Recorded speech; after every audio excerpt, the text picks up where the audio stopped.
പൊട്ടിയ പല്ലുകളെ എങ്ങനെയാണ് സംരക്ഷിക്കേണ്ടതെന്ന് നിങ്ങൾക്കറിയാവോ? അതിന് ഏറ്റവും ഫലപ്രദമായ മാർഗ്ഗമാണ് root canal treatment. Root canal ട്രീറ്റ്മെന്റിനെ കുറിച്ച് മൊത്തമായി വിവരിക്കുന്ന വീഡിയോ ആണിത്. റോഡ് ആക്സിഡന്റ്, അതായത് സൈക്കിൾ ആക്സിഡന്റിൽ പറ്റിയതാണ്. യങ് പേഷ്യന്റ് ആണ്.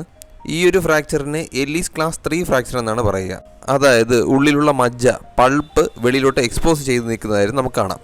അതുപോലെ തന്നെ തൊട്ടടുത്ത പല്ലിന് ചെറിയൊരു മൊബിലിറ്റി ഉണ്ട്. ഇത് കൺഫേം ചെയ്യാനായിട്ട് നമുക്കൊരു എക്സ്റേയുടെ ആവശ്യമുണ്ട്. പല്ലുകളെ മരവിപ്പിച്ച ശേഷം ആക്സിസ് ഓപ്പണിംഗ് എന്ന ഫസ്റ്റ് പ്രൊസീജിയർ സ്റ്റാർട്ട് ചെയ്യുന്നു.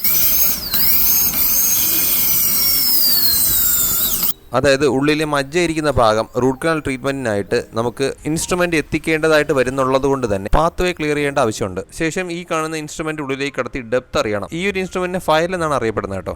ശേഷം ജീവനുള്ള മജ്ജ, അതായത് പൾപ്പിനെ മാറ്റണം. അതിനകത്ത് നിന്ന് നമ്മുടെ പല്ലിനകത്ത് ജീവനുള്ള ഭാഗം ഇത്ര മാത്രമേ ഉണ്ടാവുകയുള്ളൂ. ബാക്കിയുള്ള ഭാഗമായ ഇനാമൽ, ഡെന്റിൻ എന്നിവയ്ക്ക് ജീവനില്ല. അതുകൊണ്ട് തന്നെ ഈ ഒരു ഭാഗത്ത് മാത്രമാണ് രക്ത ഓട്ടം ഉണ്ടാവുക. ശേഷം പൾപ്പ് ക്യാവിറ്റി സലൈൻ ഉപയോഗിച്ച് കഴുകുന്നു. അഴുക്കും ബ്ലഡിന്റെ അംശവും പല്ലിനകത്ത് നിന്ന് നീക്കം ചെയ്യാനാണ് ഇങ്ങനെ ചെയ്യുന്നത്. ശേഷം പൾപ്പ് ക്യാവിറ്റിയുടെ ആക്ച്വൽ ഡെപ്ത് അറിയാനായിട്ട് ഒരു ഇൻസ്ട്രുമെന്റിന്റെ സഹായം നമുക്ക് ആവശ്യമാണ്. അതിന്റെ പേരാണ് എപെക്സ് ലൊക്കേറ്റർ. വേരിന്റെ അഗ്രഭാഗം വരെ ക്ലീൻ ആക്കിയെങ്കിൽ മാത്രമേ റൂട്ട് കനാൽ ട്രീറ്റ്മെന്റ് ഒത്തിരി കാലം സർവൈവ് ചെയ്യുള്ളൂ. അല്ലാത്ത പക്ഷം ഫെയിൽ ആവാനുള്ള ചാൻസ് കൂടുതലായിരിക്കും. എപെക്സ് ലൊക്കേറ്ററിനെ കണ്ടുപിടുത്തതിന് മുമ്പ് ഡോക്ടർമാർ കയ്യിൽ കിട്ടുന്ന ഒരു ഫീൽ വെച്ചിട്ടാണ് വേരിന്റെ അഗ്രഭാഗം എത്തി എന്ന് കണ്ടെത്തുന്നത്.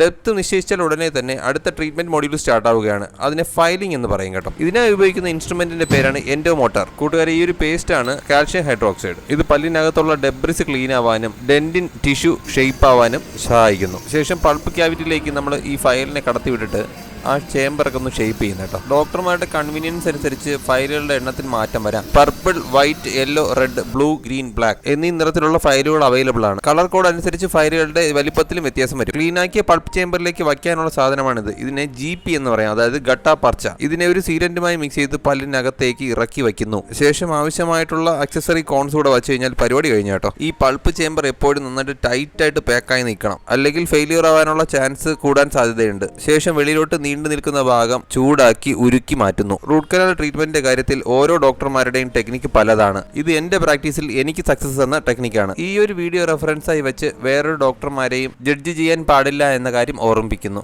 ശേഷം ഈ ഒരു ഭാഗം നമുക്ക് ടെമ്പററി മെറ്റീരിയൽ വെച്ച് ഫില്ല് ചെയ്യാവുന്നതാണ്. ടെമ്പററി മെറ്റീരിയൽ വയ്ക്കാനുള്ള റീസൺ എന്ന് വെച്ചാൽ കലശലായ വേദനയോ നീരോ എന്തെങ്കിലും വരികയാണെങ്കിൽ നമുക്ക് റൂട്ട് കനാൽ ചെയ്യാൻ വേണ്ടിയിട്ടാണ്. റൂട്ട് കനാൽ ട്രീറ്റ്മെന്റ് ചെയ്ത പല്ലുകൾക്ക് ജീവനില്ലാത്തത് കൊണ്ട് തന്നെ ക്യാപ്പ് അനിവാര്യമാണ്. പല്ലിന്റെ മുകൾ ഭാഗം ചെറുതാക്കി പല്ലിനൊരു കവചം കൊടുക്കുന്ന ഒരു പ്രോസസ്സാണിത്. ഈ ഒരു ക്യാപ്പ് നമുക്ക് ലാബിൽ നിന്നാണ് ക്രിയേറ്റ് ചെയ്ത് കിട്ടുക. ഇതിന് ചില ലാബുകൾ ഗ്യാരണ്ടിയും പ്രൊവൈഡ് ചെയ്യുന്നുണ്ട്. അതുകൊണ്ട് തന്നെ ഒരു ക്വാളിറ്റി ആയിട്ടുള്ള ക്യാപ്പ് തന്നെ ഇടാനായിട്ട് ശ്രമിക്കണം. ശേഷം ക്യാപ്പ് ഒട്ടിക്കാനായിട്ട് സ്പെഷ്യലി മെയ്ഡ് സിമെന്റ് വെച്ച് അതിനെ ലൂട്ട് ചെയ്യണം. പല്ലുമായി ബന്ധിപ്പിച്ച ശേഷം ഏകദേശം 1 മണിക്കൂറോളം വായിൽ വെള്ളം കൊള്ളാൻ പാടില്ല. ശേഷം വേദനയില്ലെങ്കിലും റിവ്യൂ ആഫ്റ്റർ 7 days. ക്യാപ്പ് വയ്ക്കുന്നതിന് മുന്നേ തള്ളലുള്ള പല്ലുകൾ തള്ളലില്ലാതാക്കി മാറ്റാനും ക്യാപ്പിലൂടെ സാധിക്കുന്നതാണ്. അപ്പോൾ വീഡിയോ ഇഷ്ടപ്പെട്ടാൽ ചാനൽ സബ്സ്ക്രൈബ് ചെയ്യുന്ന കാര്യം ഒന്ന് പരിഗണിക്കുമല്ലോ. See next video guys, by.